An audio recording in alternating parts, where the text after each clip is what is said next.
Yes, Shanita. Okay, all right. So, yes, the first topic, I begin with my topic, eye-banking activities beyond corneas. When we look into the keratoplasty milestones, so after Zerm's milestone in 1905, if we look back, there were only few improvements which were made over the next century, and that mainly involved only microscopes, sutures, antibiotics, steroid regimens. But so far as surgical techniques was concerned, there wasn't much in the next, 100 years. But the late 1990s, we saw an explosion of more selective corneal transplantation techniques, particularly in posterior lamellar keratoplasty. As we see in 1998 came the posterior lamellar keratoplasty, first proposed by Melis, and then DLEC, which was popularized in the US. Price popularized the DSEC technique in 2005, and then it was automated technique of DSEC, which involved the manual technique was replaced by the automated dissection. Subsequently, 2006, we had the DMEC by Melis et al. And then later on, as and when time passed by in 2000 onwards, we also had the endothelial cell injection therapy, which was popularized mainly because of work of Nancy Joyce in year 2000, and thereafter Kinoshita's work in 2018. In 2002, Anwar and Teekman demonstrated the big bubble technique and then the lamellar keratoplasty, just like posterior lamellar keratoplasty. The deep anterior lamellar keratoplasty became a very popular technique. So when we look at all these, the eye bank when they evolved, the initial beginning of the eye banks only involved collecting the corneas, processing, distributing corneas for transplantation to the needy patients. But over time, with the changing practice patterns in managing corneal conditions and the newer techniques of corneal transplantation, the eye banks had an expanded role and responsibilities. And as in when time passed by, many techniques were adopted in the eye bank, as we see. In the year 2006, the saw the beginning of the corneal surgery in the eye bank in US. In India, it was somewhere in 2012. So what the eye bank started was the pre-cut tissue preparation for posterior lamellar surgeries, and this was just a natural consequence of the increased popularity of endothelial keratoplasty. This significantly reduced the surgical times for the surgeons in the OR and also reduced the unwanted surgery cancellations because of unwanted events like tissue loss preparations and so on. So while pre-prepared tissue for DSEC is available and provided many eye banks in India, the pre-prepared DMEC is yet to be seen, and however, this is provided by many eye banks in the US. Amnion preparation is one more activity which the eye bank is involved into. Amniotic membrane being a biological tissue, the preparation and distribution comes in the domain of eye banks, and the sterility checks and the proper procedure and the methodology of preparation has to be maintained by the eye banks.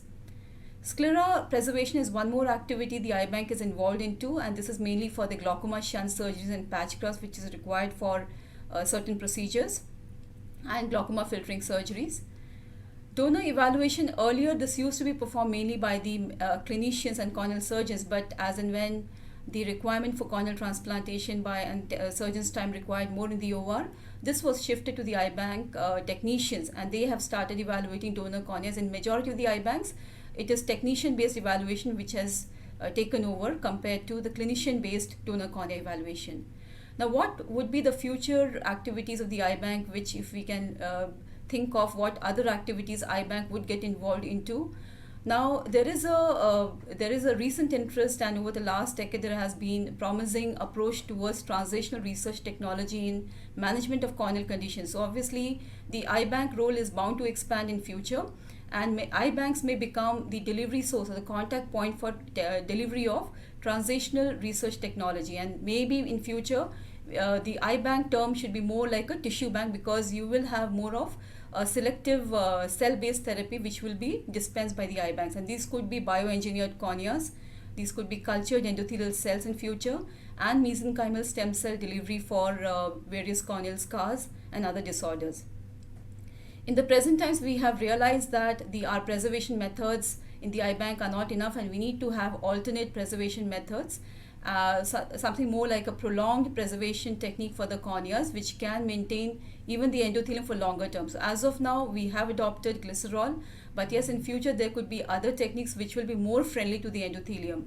The other things for anterior lamellar keratoplasty one may think of adopting in the eye banks would be gamma irradiation and cryopreservation techniques. The core of all iBanking activities remains as auditing activities. We may incorporate, we may do many things in the iBanks, and we may incorporate as and when required what technology based upon the current times.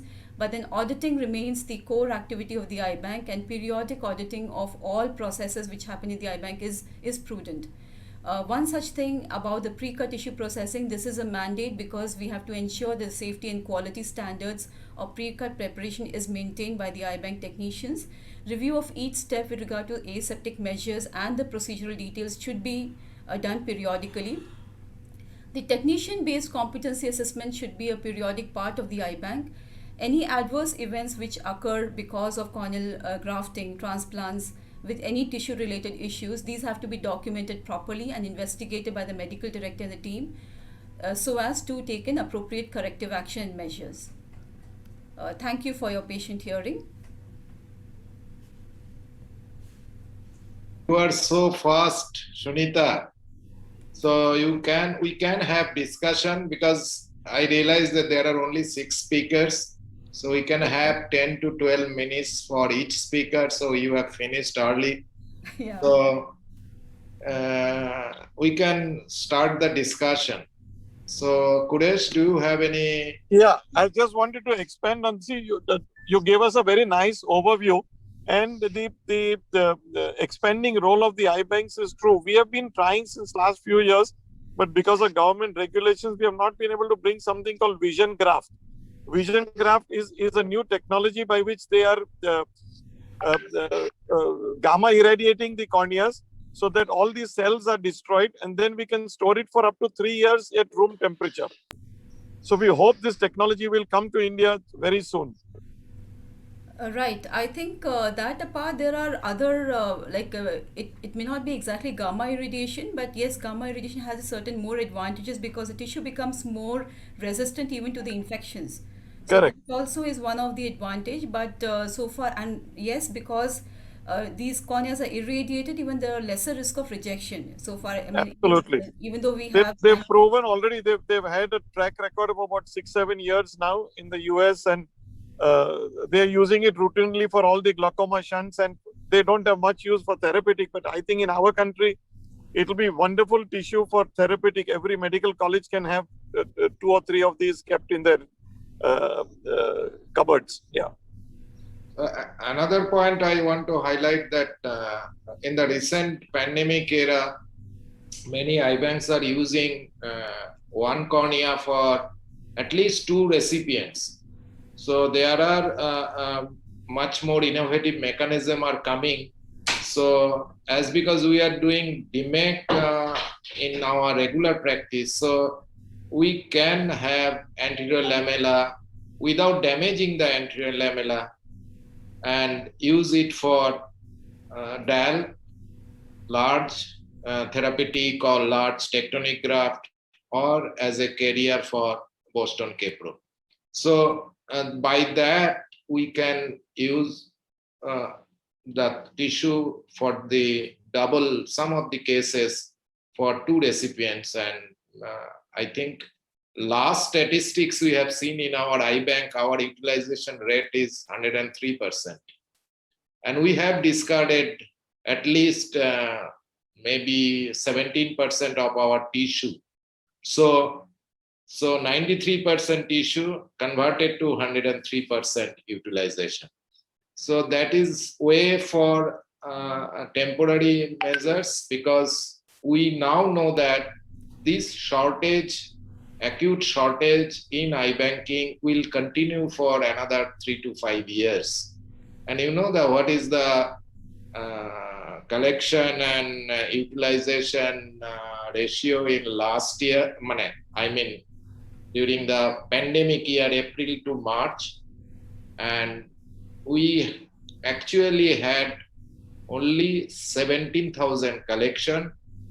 The data given by Ganesh, EBA, and utilization is increased actually 73% utilization. Initially, our utilization is close to 46, 48%.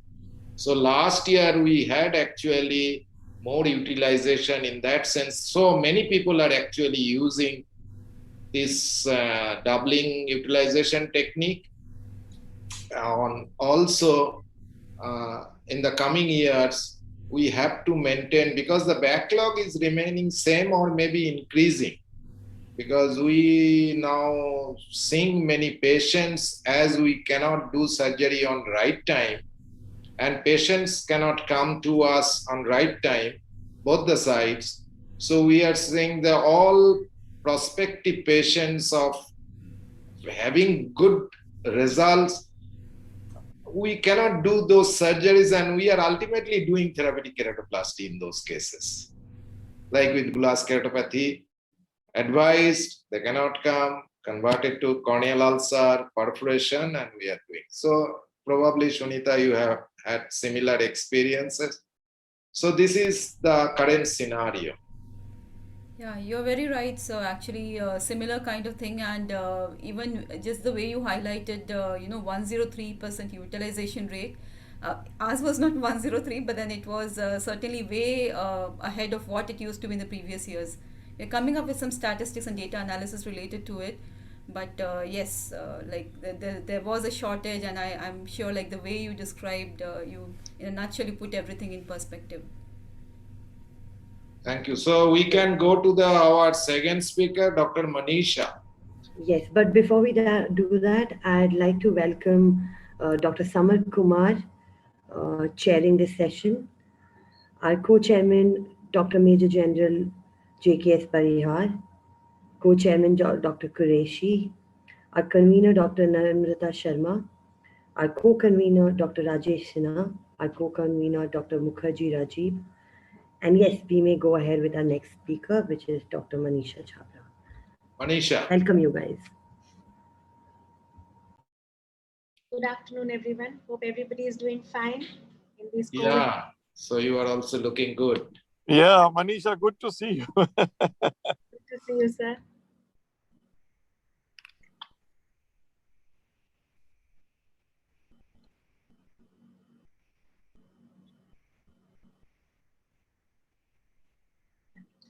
Are my slides visible? And Yes. So I'll be continuing from where Dr. Sunita actually left, and how to keep pace with advancing technology and how to train our iBank personnel in the same. Because when we are looking for all these newer activities for the iBanks, it has to be good standardized training, which will maintain quality for all iBanks in the same perspective.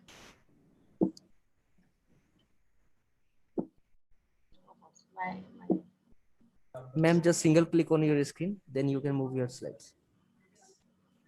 Okay, thank you. So as we know, iBanking now has a long and impressive history and has enabled millions of vision restoring surgeries. In the last decade, iBanking has reinvented itself and has got transformed, where quality again remains the foremost pillar which guides us. And it's not all about numbers anymore. Traditionally, we knew every part of iBanking was mainly taken care of by the doctors. That led to sometimes some confusion, because when you're a clinician, you have to manage also, it becomes difficult. And as the iBanks grew, the iBanking thought that we need to change, and it has definitely changed like the rest of the world.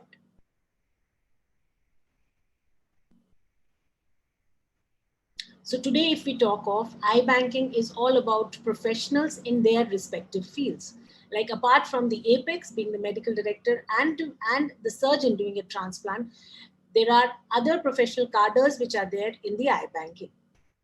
So whatever is happening, we have to keep them in the loop with the newer technologies coming up. Now, with the pre-cut preparation and amniotic membrane processing being part of most of the iBanks, quality assurance becomes an important part when we have to deal with not just tissue harvest, but other parts of other parallel activities of the iBank. If we look at this reference model of the iBank for tissue acquisition and tissue harvesting, there are steps which are there, critical steps which need to be followed, and each step has to have a good quality, or the audit system which Dr. Sunita was saying.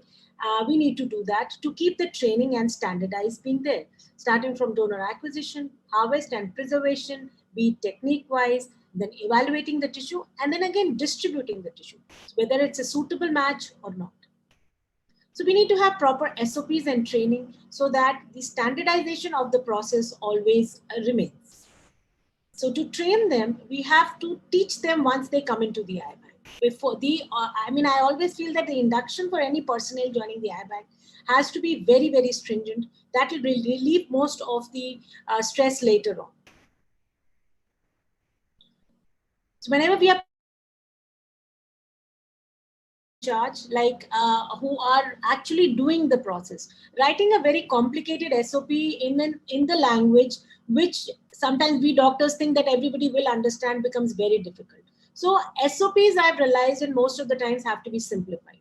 If we look at the SOP of NPCB, it is so, I wouldn't say right, wrong, but it's very, if I just give it to my technician to read it, it's very difficult for them to comprehend. So simplify the SOP, take into consideration whatever is happening from the NPCP and the government guidelines. Now with the CSRIM excision in most of the IBanks, it's most of the IBanks are not doing eyeball storage. The storage media and in some of the IBanks, both the medias are being used, MK as well as Cortisol. We've got some leverage in having the 14 days media now with us and available in India. So things are now moving from 3 days to 14 days as and when required.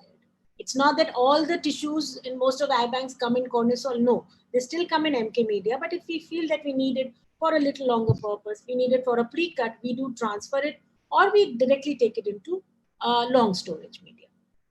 We need to integrate the quality program in the entire iBanking system so that the processes remain smooth and the processes remain standardized, because now there are multiple people who are involved in different steps. Training becomes the most important part. We need to train them on SOP and also quality documentation practices. We all know that tissue harvesting is usually best by the recovery technicians. We all are there. The experienced recovery technician can sometimes do a good, decent job. And we were recently having a thesis where we realized our average endothelial count is higher. One of the reasons being that good way of excising the tissue always gives good endothelium and preserves that.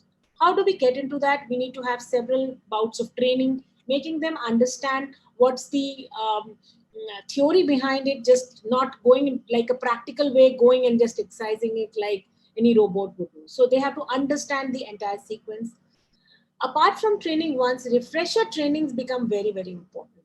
There are a lot of trainings now which are done by EBAI, and they come up for these refresher trainings, not for that IBank, but also from other IBanks. We've got a lot of support from EBAI regarding these refresher trainings.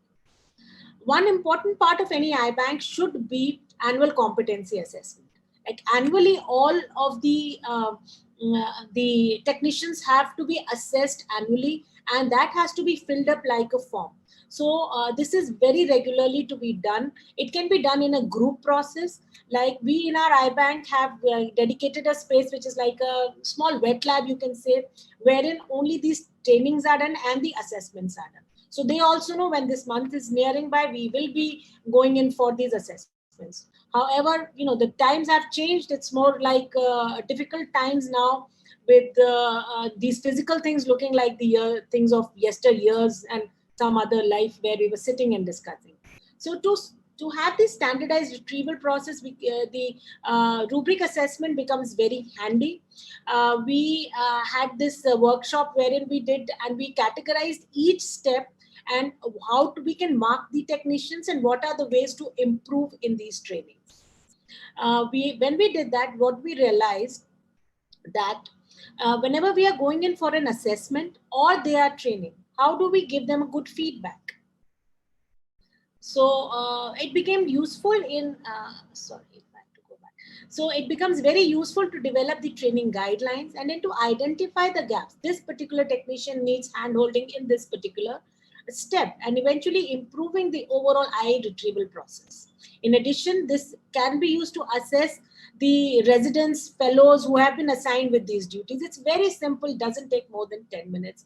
And a trainer can be an eye bank manager, a senior technician, or an ophthalmologist who has who can do this. So it can work very well if we are going in for the rural services, wherein we are putting the eye collection centers and doing it also.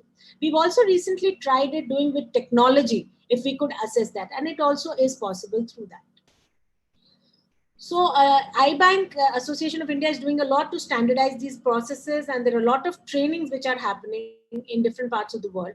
We did this study along with an American eye bank, wherein they used our tool and they assessed their technicians, and then we shared our data. We tried to compare what was working there, and we found that there were similar steps that in India that technicians were lacking and also there. But standardization does help. We just don't need to train the technicians. We also need to train the trainer. The eye bank managers, the eye bank senior technicians who can be there and train the, who can be there and assess the technicians who are doing this job. This is a very good concept. Like the eye bank technicians, they can go and conduct another training program for the technicians of another eye bank or for that area to speak of.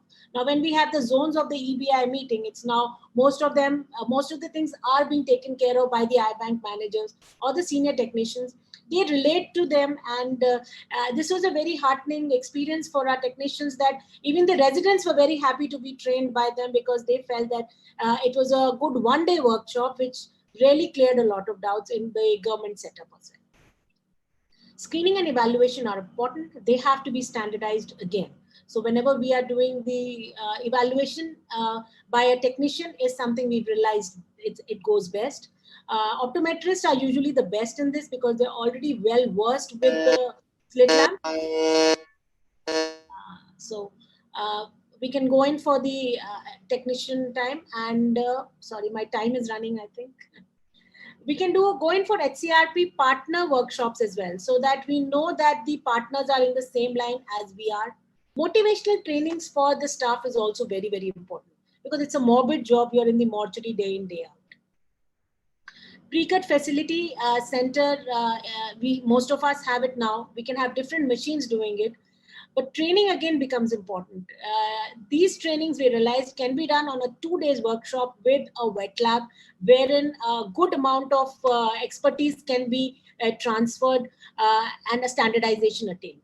Again, processing of amniotic membrane can also be trained in a 2 days workshop, we realized, and we've done certain, like the batches have come and they are doing now the preparation in their eye banks. So aim always remains to provide world-class training to strengthen eye banking in our country. Most of our eye banks, most of all you all sitting over here are conducting these trainings as well. COVID pandemic came unannounced. Training which was happening, suddenly we felt it's coming. But we all, as you know, we all have evolved, and now technology is used for training, and I've realized that this is a very, very good model. We are all used to virtual meetings. This one is happening, and actually we are learning much more. Just the actually been able to save all the time of travel and cost for the travel, and getting everything from the best experts. Like sitting here, I can listen to you all over here. Online workshops are important, and distant learning is the norm. We have to now gear up the as a group for hybrid curriculum, both with online, wet lab, and in person. So the training duration is around 2 weeks, can be reduced to 2 to 3 days, wherein that is the only time which is required in person. The rest can be done with technology. So I would conclude by saying that eye banking has evolved. There are challenges in India, like around 15% of the eye banks in India contribute to 80% of the transplants, and they are also the ones who have the responsibility of training and implementing protocols and improving the statistics for the other eye banks. And through proper orientation and training process, I'm sure we can improve the statistics. We have to use technology for training, and I surely believe that it's time to be part of the eye banking revolution in India. This is one of our contribution in standardizing the processes. The iBank Association of India is trying to propagate this for standardization of the processes of retrieval and other iBanking processes. Thank you so much. Thank you so much, Dr. Manisha. Can we now move on to our next speaker? We have Dr. Hitendra Ahuja.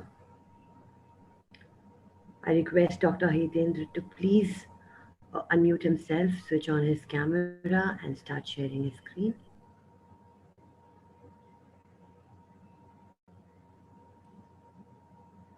Ma'am, actually he has not joined it. He's not He joined. hasn't Dr. joined in. Hitendra Ahuja has not joined. All right, we'll go back to Dr. Hitendra. Dr. Aditya Pradhan. Yes. Do we have Dr. Aditya Pradhan? Yes, Yeah. doctor, you can start sharing your screen. Okay, fine. I was just wondering, I think this session, when it was envisaged, it was with Dr. G. Mukherjee when he was there with us. And it is really unfortunate that, that we've lost him. And I think this session and Dr. J.K.S. Parihar also, agreed for this. He's also here. I think we had like to dedicate it to the memory of Dr. G. Mukherjee, sir.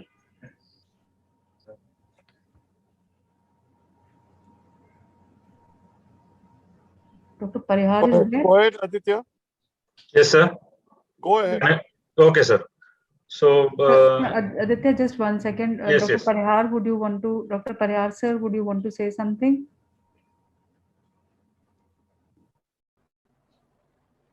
Sir? Yeah. It's very unfortunate that we lost the greatest stalwart in our field and a mentor for all of us.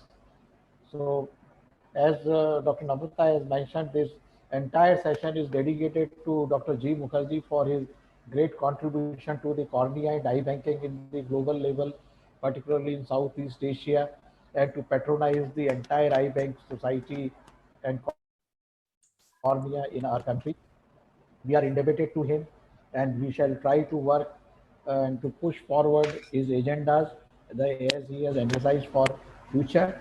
And I am sure with our dynamic secretary, we'll be able to fulfill the dreams of Dr. Mukherjee and the society as well.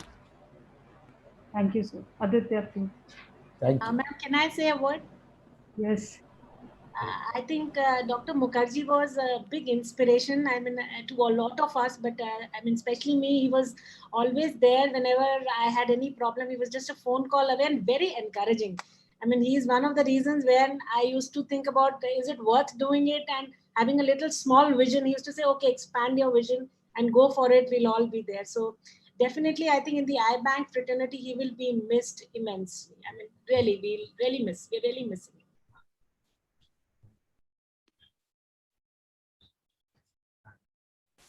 so shall I begin? Yes, Aditya. Yes, sir. Thank you, sir.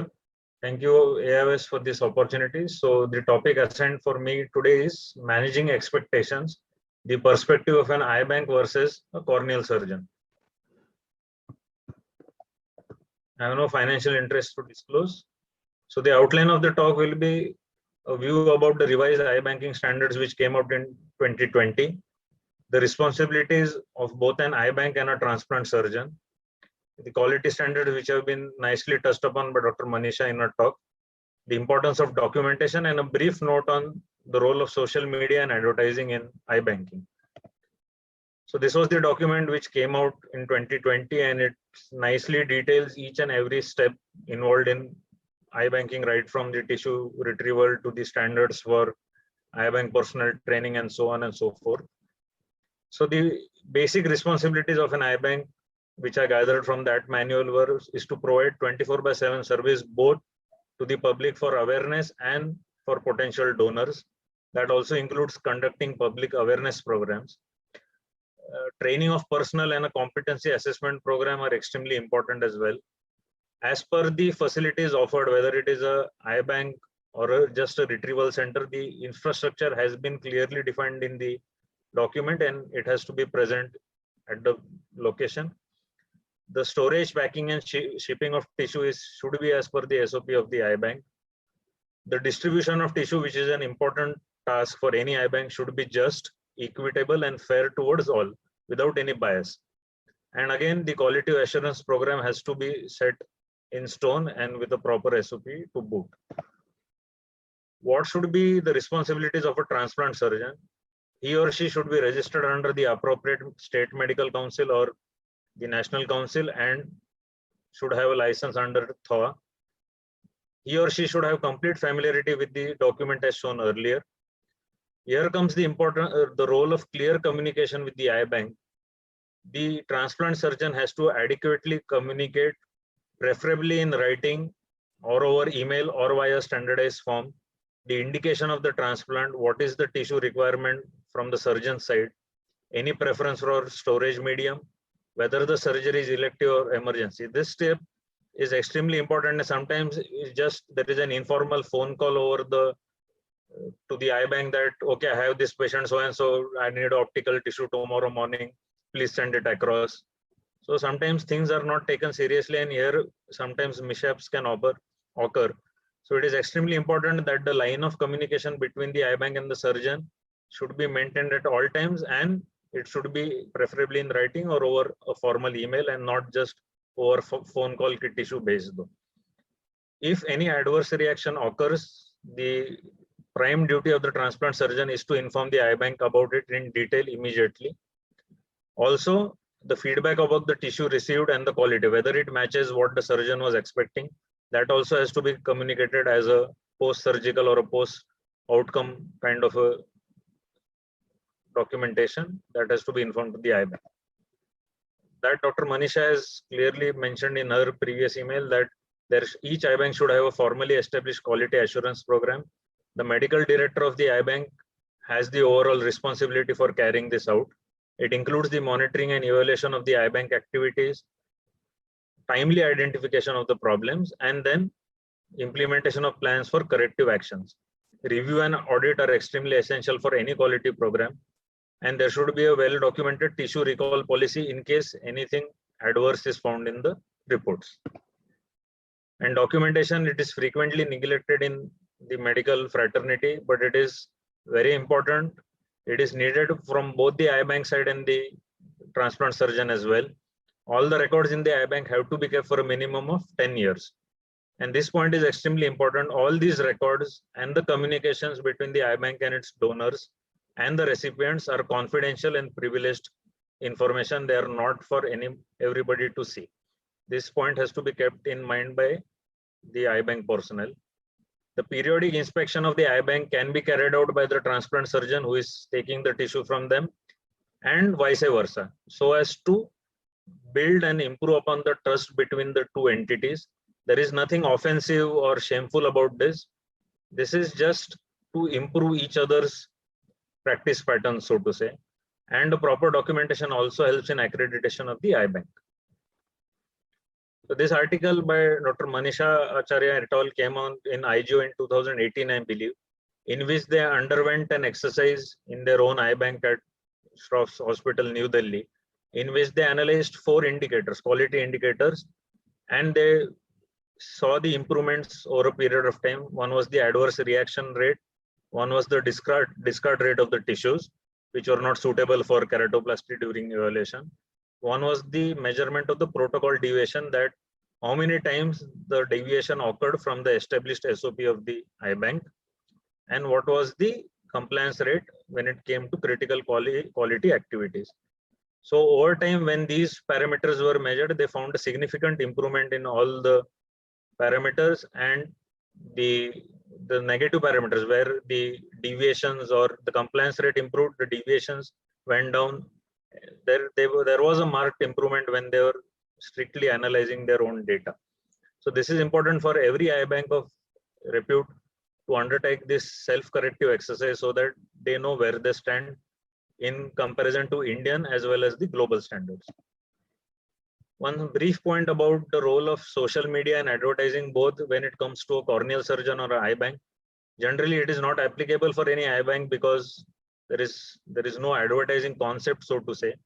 But there have been instances which I will not show here, But there have been instances on social media platforms, including Facebook or even in print media, in which surgeons have promoted their degrees or places of education or the number of corneal transplant surgeries performed, along with photos of the patients involved.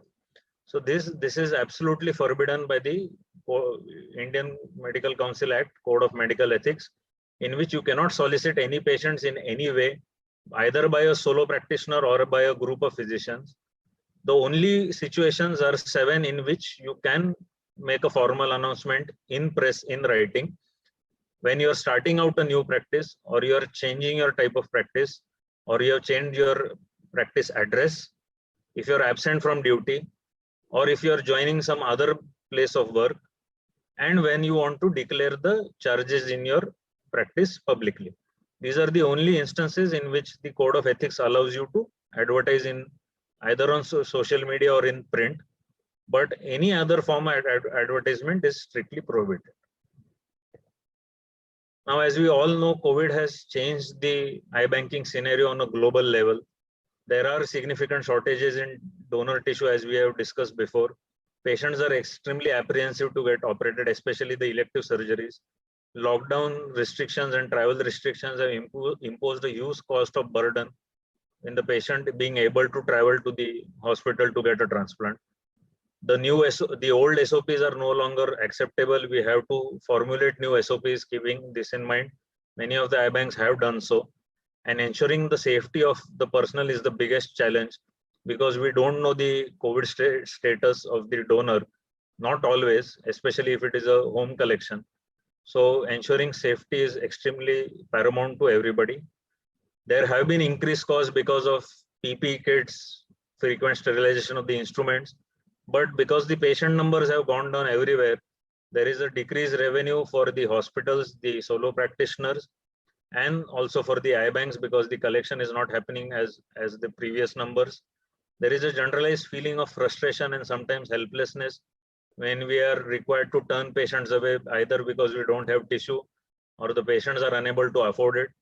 And whatever gains both the transplant surgeon and the iBanks have gained it before the pandemic set in, seem to be all washed away in the face of this past 2 years or so. So in summary, the relationship between the iBank and the corneal transplant surgeon is symbiotic, and it is based on mutual trust. There should be crystal clear communication in both the ways to achieve the mutual goals and growth. Documentation, documentation, and documentation. Quality control is the way to success for both the transplant surgeon and the iBank. But in view of the current COVID pandemic and overall, we should keep some realistic expectations on both the sides to maintain this shared relationship. Thank you so much. No. Thank you, Aditya. That was very comprehensive, and you brought out very significantly the transparent and honest relationship that should exist between the transplant surgeon and the iBank. Often that is a bone of contention, and the transplant surgeons are very suspicious of the iBank, and the iBanks are very suspicious of the transplant surgeon because of events that have occurred in the past. We should leave all this behind us, and the more we document, the more transparent we will appear on both sides. Thanks. Thank you so much. Thank you, sir. Can I say something? Yes, ma'am. Yeah, the only thing which I would say is, like, as an iBanker, I can say the maximum time we have to spend, we've dedicated a person, is to get utilization report from surgeons. So, it is the most difficult task for us to complete our paperwork. And I'm telling you, we are still not at 100% with one person dedicated. So Manisha, what I would suggest is you people have to be a little strict. You're giving a tissue to the eye surgeon. If he's not complying with your regulations, the next tissue is held up. He doesn't get another tissue till he complies with the because that's the only way. You can't, the carrot and stick. You have to use the stick sometimes. Yeah, I know that's the only way. That's the last resort. We're still thinking, should we resort to it? And to blacklist a surgeon is something you don't want to do. person can talk to the eye surgeon concerned, but many are habitual offenders. So then to them, we tell them that we are sorry, but we can't give you any more tissue because our paperwork is incomplete. Okay, we'll definitely now go into Yeah. this. Yeah, The it step is right on my hand now. EBI will back you up. Every one of us will back you up. Yeah. One more point, actually, just adding to what Manisha is pointing out, I think it is not just utilization of the tissue, but any adverse event which happens, like let it be let's say a primary graft failure because of some donor related event, which maybe the technician may have felt everything all right, but then when you transplant, you come to know, like in case anything happens, those kind of things should be reported. And iBank actually provides all those, adverse reaction form and all. So I think every iBank has to, because it is for the surgeon's good. So unless we document and pool in the data, we'll not know the magnitude of the issue. So I think that's one more area which proper documentation and, from the surgeon side, it is required. Right. Because the iBank person chases the surgeons, but it is also equally our responsibility to make sure like we do it upfront and in time. Okay. So our next speaker will be Dr. Namrata Sharma. Namrata. Yes, sir, very much here. Yes. बस अभी कहाँ बैठे हुए हैं? Mask unmask करो. Office में है sir, और जवाहरलाल ऑडिटोरियम में इनॉग्रेशन है एम्स में, उसकी तैयारी हो रही है पीछे. Oh, so okay. Because we are going to be live from two auditorium, Hinduja Auditorium in Mumbai, and we are going to be live from Jawaharlal Auditorium in AIIMS, because that president ceremony has to happen. Then for the Lifetime Achievement Award, we'll be live from Hyderabad and from Bangalore. So we are going to be live from 4 places in our virtual auditorium. So it is like that. Just trying to integrate everything into one thing. So I think I'm going to be giving my talk, and this is a very unconventional talk. I do not normally speak on things related to advocacy and policy, but I think it is sorry. I think it is very much required, and the more to make a difference to any program, and I think you need a lot of networking, not lot of force, and you need to make it. You need people at the level of the government. You need to make them understand what you actually need, and when it comes percolating from the top, then it has maximum amount of impact. So advocacy and policy planning to target the goal of eliminating corneal blindness by 2030. And I would like to dedicate this to the vision of Dr. G. Mukherjee sir, who was at the helm of advocacy. He was extremely instrumental in bringing about the whole program of eye banking, especially the voluntary eye donation, the HCRP, back to normal, or I must say, the all those advisories which came from the government. He was instrumental in making them happen. And iBanking in the COVID times, we all know, has hit the lowest possible figures.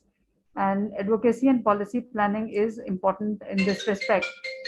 And although we have been the first country to launch the NPCB program or take the program for control of blindness and vision impairment at the level of the government. And in 1999, WHO also launched 2020. But I think in terms of other forms of blindness, although there has been a lot of developments which have occurred from the government, lot of incentives from the government as far as cataract is concerned, or even for that matter, even now diabetes is concerned, but not so much from the point of view of the eye banking. And this is just to show the Indian figures of global distribution of blindness and visual impairment, which far exceed the regions, various regions all over the globe.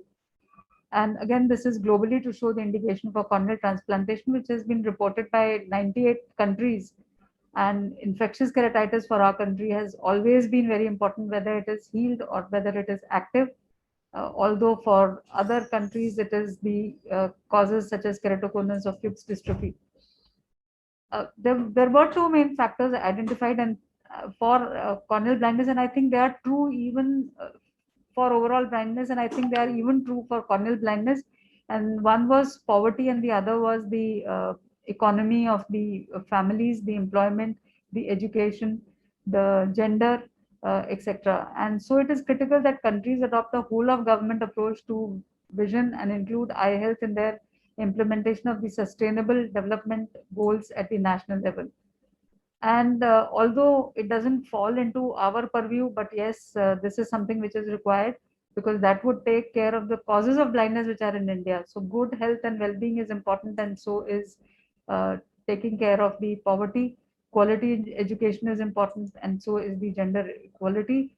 And the problem not only in corneal blindness but otherwise is also that the eye care services are poorly integrated into the health system. And so availability, accessibility, and acceptability of eye care services have an influence on the eye conditions and vision impairment. And so these needs are much more in the rural areas as compared to the urban areas.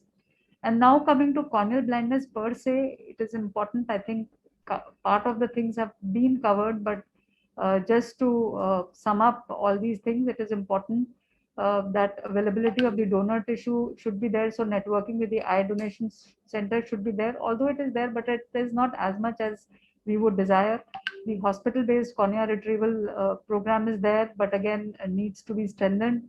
Then there has to be awareness generated in the communities and the educational institutes, etc. And toll-free numbers at a lot more places as compared to what it is now. And adoption, of course, of in situ corneal scleral rim excision, because I know that even now, at least 35 to 40% of our collection is through the whole eyeballs. Then long-term media has come into vogue now, and this is something, this is a good news and heartening. And the fact very nicely, Dr. Sunita covered that we are using now corneas for multiple recipients, and that has made a lot of difference. And of course, the development of protocols to ensure that corneal preservation media is sterile and disinfected, and so there is no infection post-op.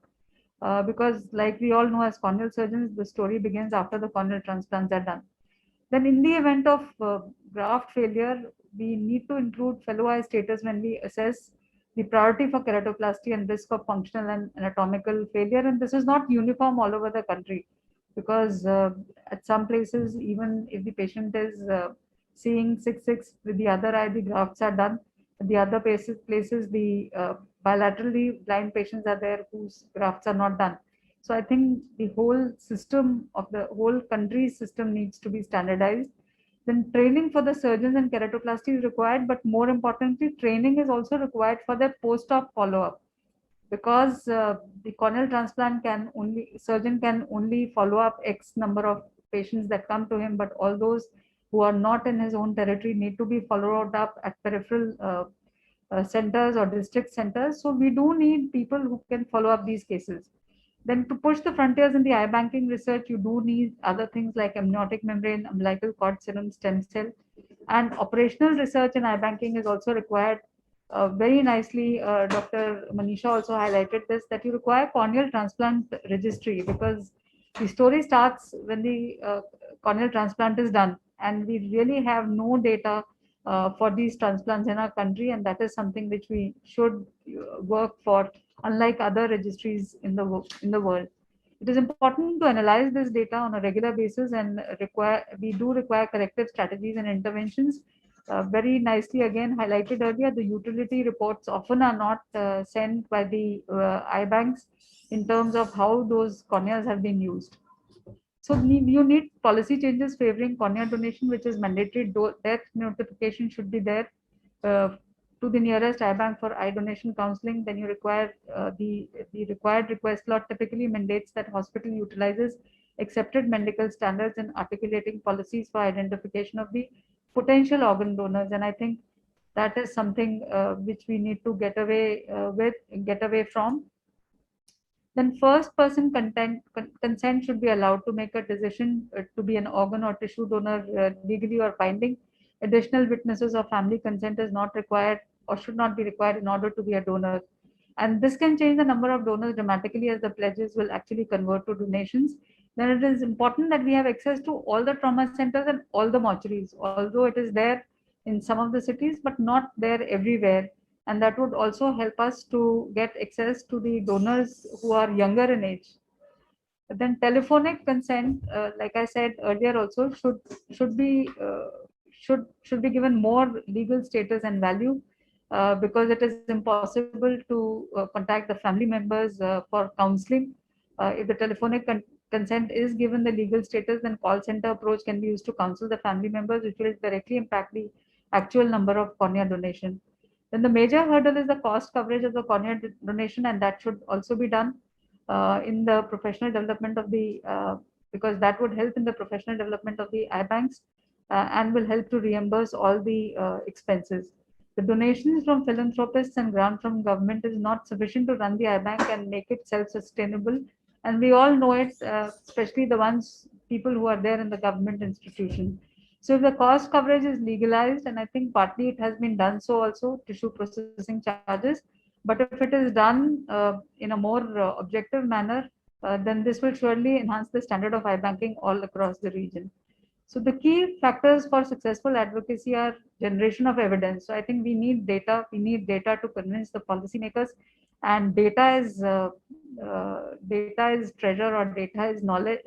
Data is the most important thing, and also helps you to take donations from various entrepreneurs who are willing to donate money. We do need credible eye care leadership, engagement with the policy leaders, and align with the health and the development agenda. And of course, media strategy needs to be revised so that we have good brand ambassadors who would be helping with us with this. Then do's and don'ts of the influencing policy is that we should do high quality research, make our research relevant and readable, understand policy processes, be accessible to policymakers, and engage routinely in a flexible manner and humbly, and build relationships with the policymakers and be entrepreneurial or find someone who is, and reflect continuously. Should you engage? Do you want to do it? And is it working? So to conclude, the potential of cornea donation and transplantation has yet to be optimized. The control measures through existing policy exist, but need an enhancement through policy changes. To resolve the problem of corneal blindness, countries need to fast-track policy changes, and well-designed regional governance framework needs to be put in place to coordinate individual national efforts in matching the supply with the demand. And more organizations you can assemble together to say that I want this, the stronger will be the message which is given to the government. So thank you very much for your kind attention. We'll go directly to our next speaker. We are a little short of time. Patrick, are you there? Dr. Hitendra has also not spoken, sir. So Patrick.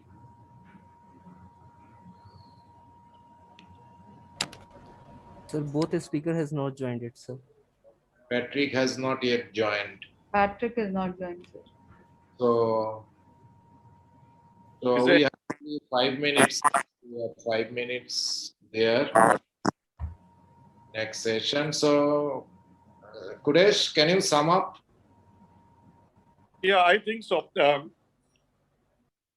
I think overall, we had a very interesting session, and it was amongst the people who strongly believe in eye banking and in improving things for the future. A huge lot of things need to be done, right from advocacy to getting the required consent law passed, to getting so that we get more donors, and to work around the apathy which has come in again because of COVID time, to recharge the batteries of everybody in the eye banking system, that we need to go back to both HCRP as well as home donations with adequate safeguards, of course, for our personnel and for all concerned. More important, we need to recognize that we have a huge, long way to go, but we can only improve from here onwards by advocacy, by proper SOPs in place, and by training staff and improving the infrastructure in our existing eye banks. As someone correctly said, almost all our donations come from the top 15-20% of the eye banks. and the other 80% are really lagging behind. So if we can make it more equitable, we will go a long way in solving what seems to be an insurmountable problem of getting rid of corneal blindness by 2030. Together we can, together we will. Thank you so much. Thank you, Suresh. So we'll conclude this session. Thank you very much for